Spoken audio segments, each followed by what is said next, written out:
Quizás sea muy natural para nosotros pensar que estamos bien. Nos comparamos con los demás y decimos, por lo menos no soy tan malo como ese. Creemos que porque hemos sido personas bastante decentes, personas espirituales, que estamos protegidos de la justicia y la ira de Dios. Seguramente Dios mirará mi vida y verá que soy digno del cielo.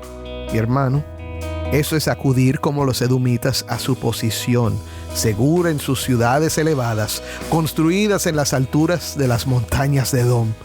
Pensar que tus buenas obras y tu buen carácter son una defensa no es más que orgullo.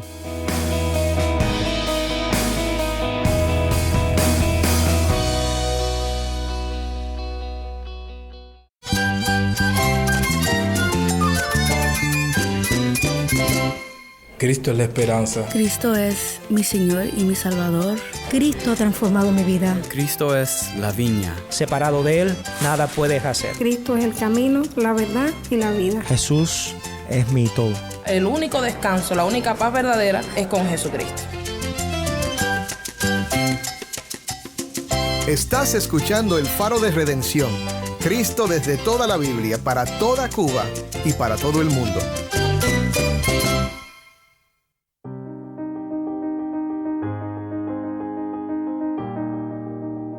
Hola, soy el pastor Dani Rojas, el director y locutor del Faro de Redención.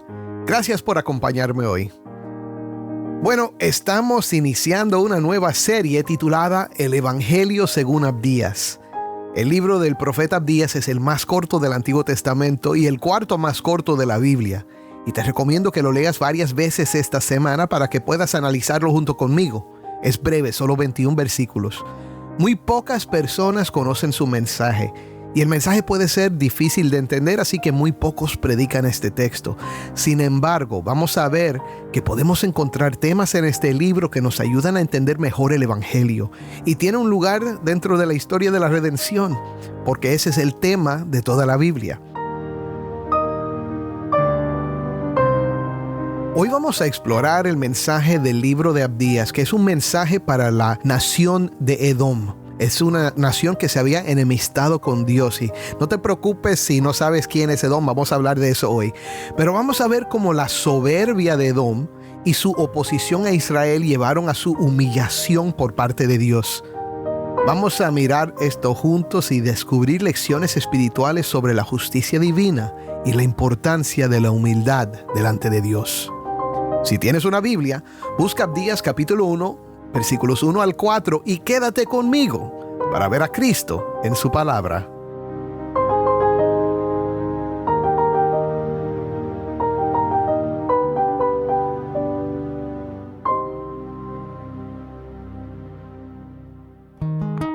Vamos primero a nuestro segmento de preguntas y respuestas. Sabes que cada lunes contestamos una pregunta que recibimos de nuestra audiencia y esta pregunta llegó por WhatsApp por Quique PG, que sabemos que se llama Enrique. Esta es la pregunta. ¿Qué es una alegoría en la Biblia y cómo identificarlas para no cometer errores? Buena pregunta, mi hermano.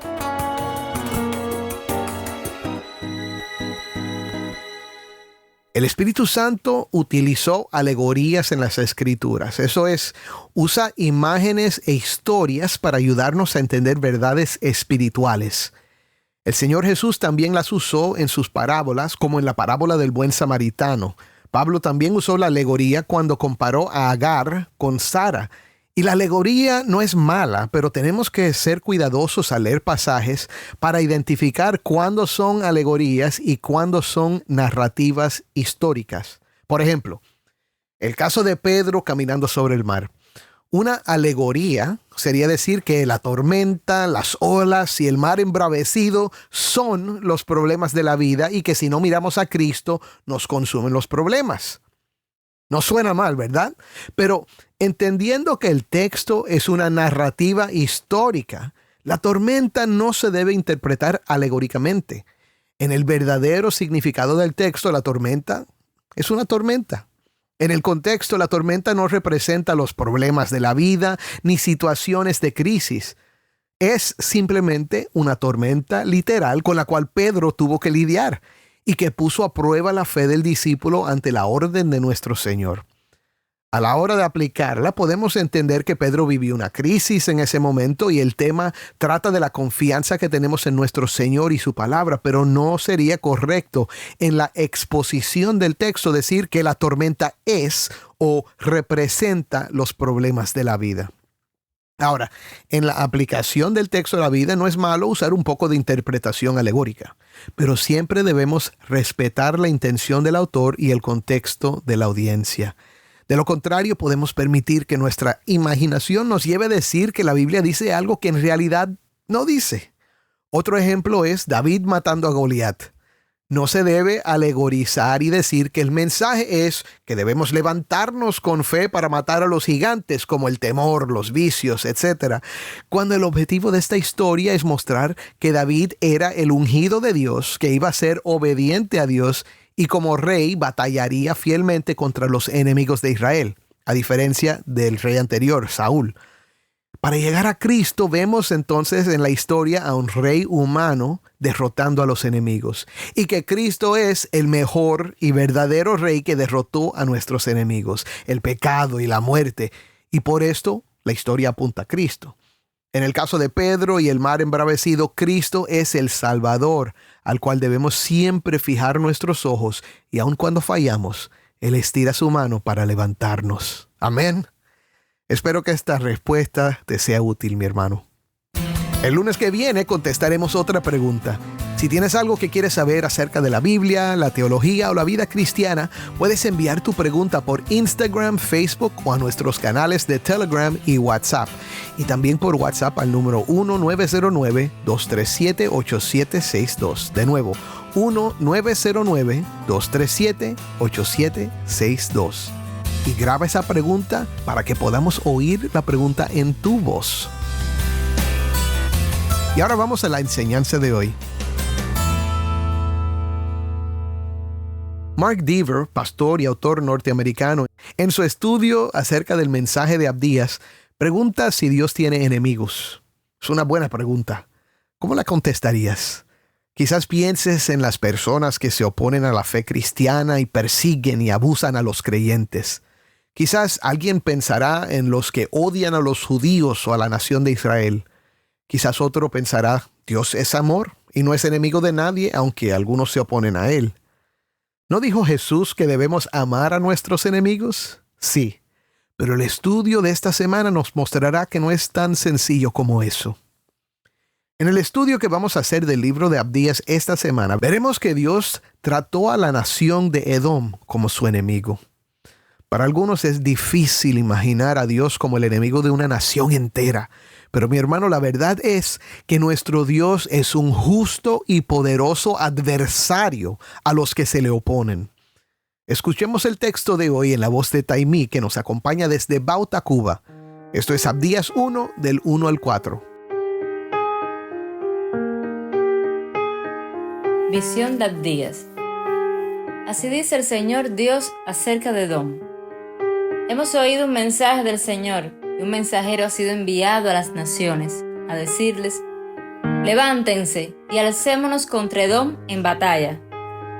Yo te haré pequeño entre las naciones, despreciado eres en gran manera. La soberbia de tu corazón te ha engañado, tú que habitas en las hendiduras de la peña, en las alturas de tu morada, que dices en tu corazón: ¿quién me derribará por tierra? Aunque te remontes como el águila, y aunque entre las estrellas pongas tu nido, de allí te derribaré, declara el Señor. Gracias, Taimí. De nuevo, esto fue Abdías 1, del 1 al 4. Déjame darte primero una introducción al libro de Abdías. Vas a aprender un poco de historia bíblica, pero ten paciencia porque es interesante y nos ayuda a entender mejor el libro. Abdías es un libro pequeñito que no se predica muy a menudo. Es más, estoy casi seguro que muy pocos en nuestra audiencia hayan oído si acaso un sermón sobre este libro profético. Se encuentra entre los libros de Amós y Jonás y es parte de un grupo de 12 libros conocidos como los profetas menores. No son menores en importancia, sino en tamaño. Abdías solo tiene un capítulo y 21 versículos, Compara esto con Isaías, que tiene 66 capítulos y 1292 versículos. Larguísimo.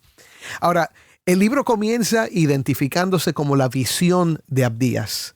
La palabra visión simplemente significa que lo que vamos a leer es algo que el profeta vio, ya sea un sueño o una visión, y que es una revelación de Dios. El nombre de Abdías significa siervo de Jehová o adorador de Jehová, y es el mensaje del Señor Dios que el siervo de Jehová va a comunicar. En otras palabras, no se trata de lo que Abdías desea que pase o lo que la nación de Judá quiere, sino de un decreto divino acerca de un asunto. Abdías probablemente profetizó en el 6º siglo antes de Cristo, después de la destrucción de Jerusalén y el comienzo del exilio de los judíos en Babilonia. Su visión es acerca de lo que Dios ha declarado en cuanto a Edom, una nación vecina de Judá. Edom era una región ubicada al sureste de Israel, conocida por su terreno rocoso y montañoso. Los habitantes de Edom eran descendientes de Esaú, que también lo llamaban Edom. Esaú era el hermano de Jacob, que también se llamaba Israel. Esaú y Jacob eran los nietos del patriarca Abraham, hijos de Isaac y Rebeca. Esaú era el hermano gemelo de Jacob, pero nació primero. Y Dios había elegido a Jacob, el segundo, para heredar la promesa del pacto y no a Esaú. Cuando Isaac iba a dar la bendición a Esaú, Rebeca le dijo a Jacob que se aprovechara de que su hermano estaba cazando la cena de su papá y de que Isaac era ciego, y que le llevara su cena vestido con la ropa de su hermano para engañar al viejo Isaac y obtener de él la bendición. Puedes leer la historia en Génesis 27 y es bastante dramática. Ahora, el punto es que aunque Jacob le robó la bendición a su hermano, la mano de Dios estaba en el asunto. Esaú anteriormente había vendido su primogenitura a Jacob por un plato de lentejas, y desde antes de que los hermanos nacieran, Dios había declarado que Jacob sería el heredero. El Señor se lo dijo a Rebeca en Génesis 25:23. Escucha. Y el Señor le dijo: 2 naciones hay en tu seno, y 2 pueblos se dividirán desde tus entrañas. Un pueblo será más fuerte que el otro, y el mayor servirá al menor. Claro, Rebeca trató de ayudar la profecía, y esto produjo una división entre los hermanos. Pero la bendición era de Jacob antes de que Isaac se la diera, porque Dios escogió a Jacob, y es él el que realmente da la bendición. De Jacob, luego llamado Israel, descendieron los israelitas, y de Esaú, nos dice Génesis 36, descendieron los edomitas. ¿Estamos claros? Ahora, los edomitas aparecen de nuevo en Números 2, del 14 al 21, cuando Moisés solicitó permiso para que los israelitas pasaran por el territorio de Edom durante su viaje desde Egipto a la tierra prometida. Los edomitas se negaron y salieron contra ellos armados con una gran fuerza.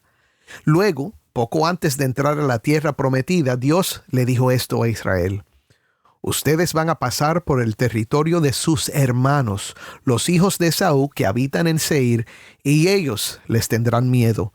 Así que tengan mucho cuidado. No los provoquen, porque no les daré nada de su tierra, ni siquiera la huella de un pie, porque a Esaú he dado el monte Seir por posesión. Les comprarán con dinero los alimentos para comer, y también con dinero comprarán de ellos agua para beber. Eso es Deuteronomio 2, del 4 al 6. Ahora, mi hermano, fíjate lo que hemos visto. Existía una rivalidad antigua entre Israel y Edom, y esto fue profetizado desde Génesis. Israel era el pueblo escogido de Dios y los edomitas no. Los edomitas temían a los israelitas y negaron dejarlos pasar por su territorio, pero Dios le prohibió a Israel hacerles daño porque eran sus hermanos, o sea, sus primos o sus parientes.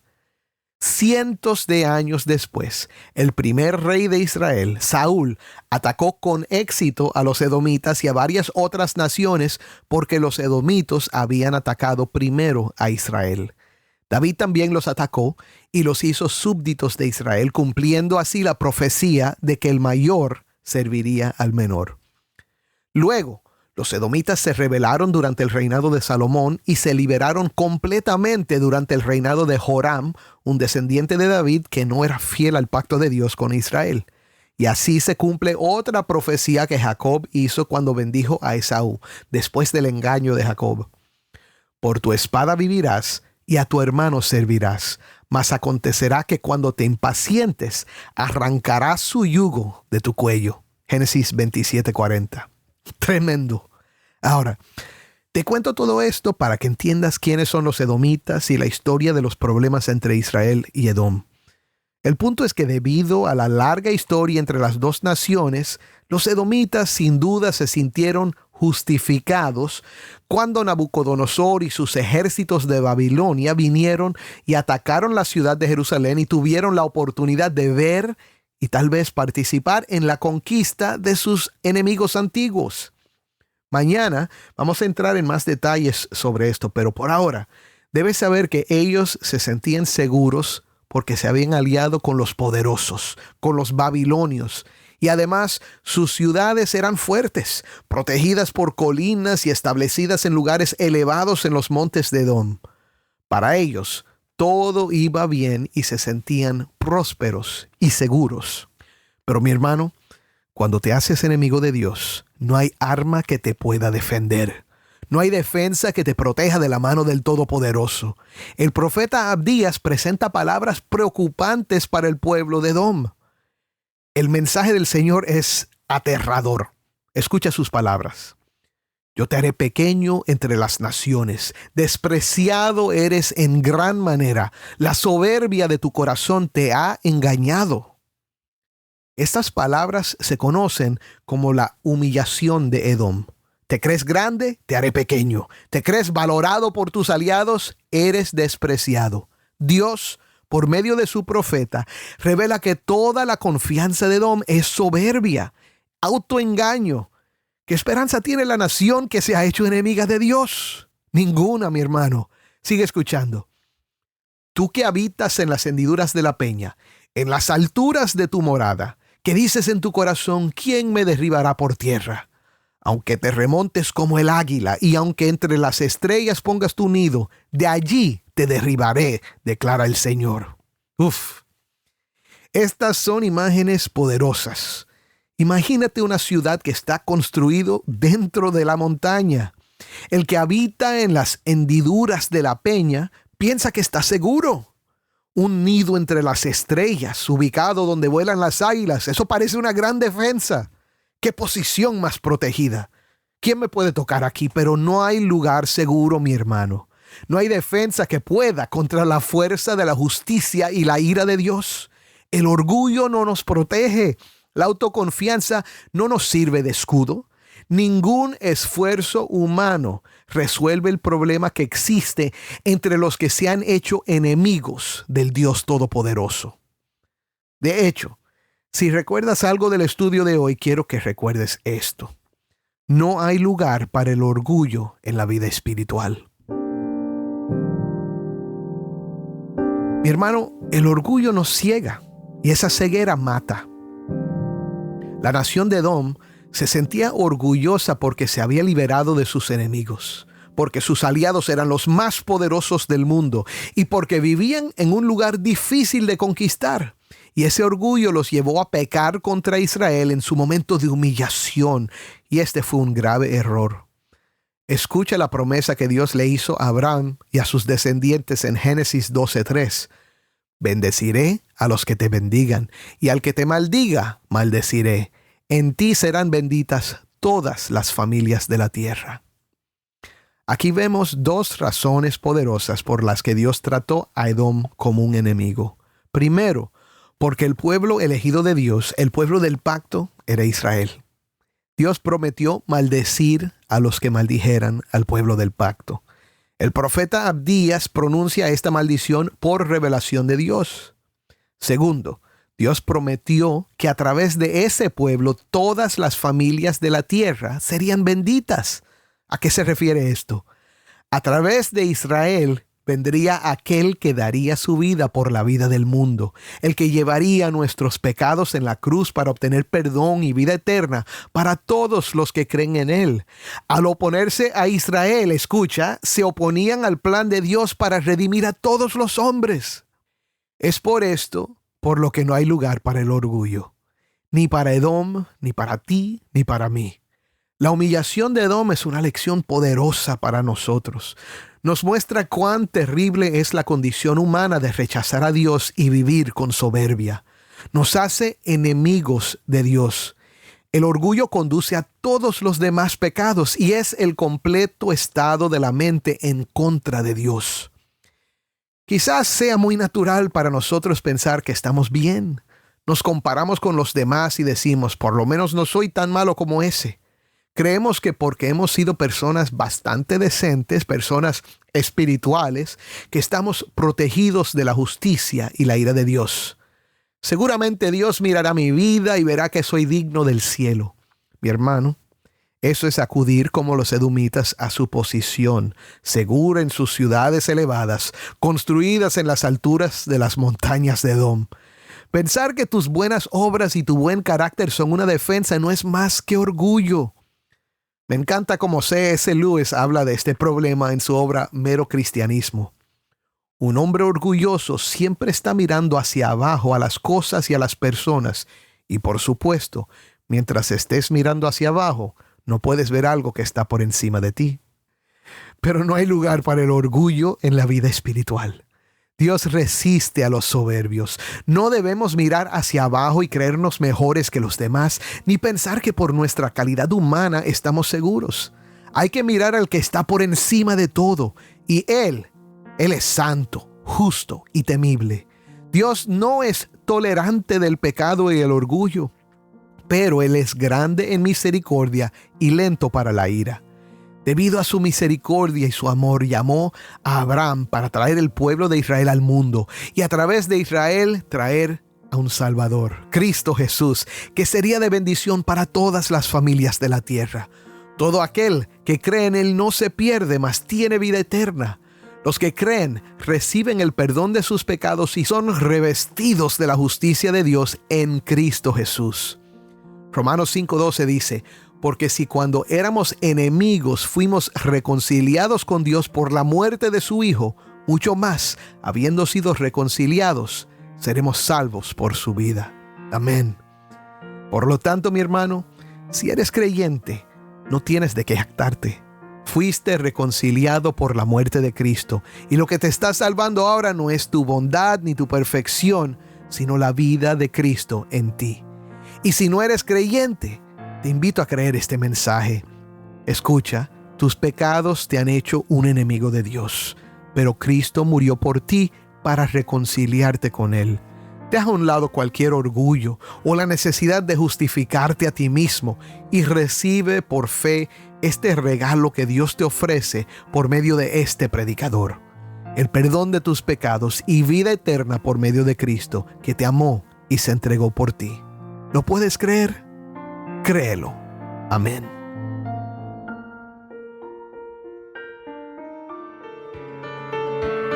Soy el pastor Dani Rojas y esto es el Faro de Redención.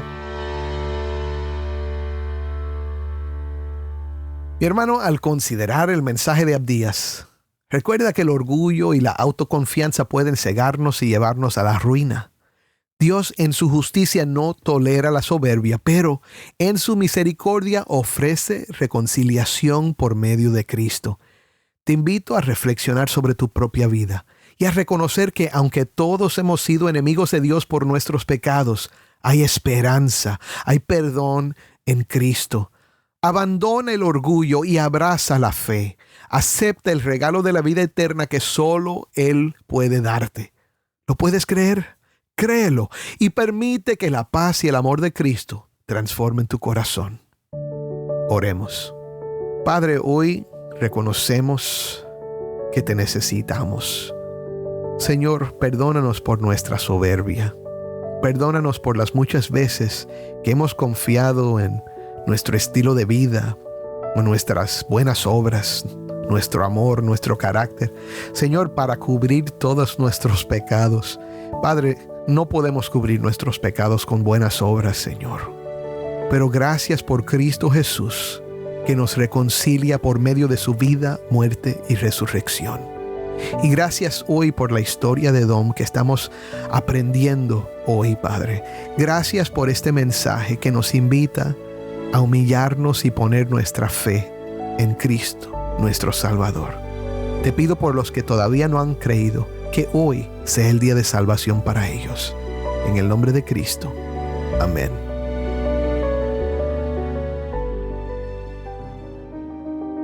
Antes de despedirnos, quiero compartir una oportunidad especial contigo. El Faro de Redención provee más que palabras. Brilla la luz de esperanza para el pueblo cubano con el poder del Evangelio. Si nos escuchas fuera de Cuba, quiero que sepas que al apoyarnos, desempeñas un papel esencial para poder llevar el mensaje de salvación a quienes necesitan el Evangelio. Al invertir en este ministerio, nos permites llegar a más oídos, tocando vidas y teniendo un impacto duradero en un pueblo necesitado. Juntos podemos tejer una historia de transformación, compartiendo la luz de la fe con aquellos que más la buscan. Visita nuestro sitio web, elfaroderedención.org, y conviértete en un socio de este viaje. Tu inversión, sin importar el monto, tiene el poder de llevar un cambio positivo a Cuba. Gracias por unirte a nosotros en difundir la luz de Cristo desde toda la Biblia, para toda Cuba y para todo el mundo. Tu colaboración significa mucho para nosotros y para aquellos cuyas vidas tocamos juntos.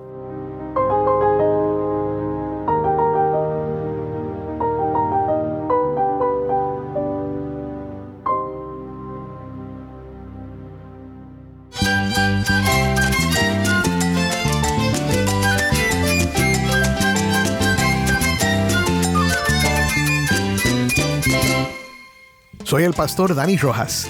Te invito a que me acompañes mañana en esta serie, El Evangelio según Abdías, el Faro de Redención, Cristo desde toda la Biblia, para toda Cuba y para todo el mundo.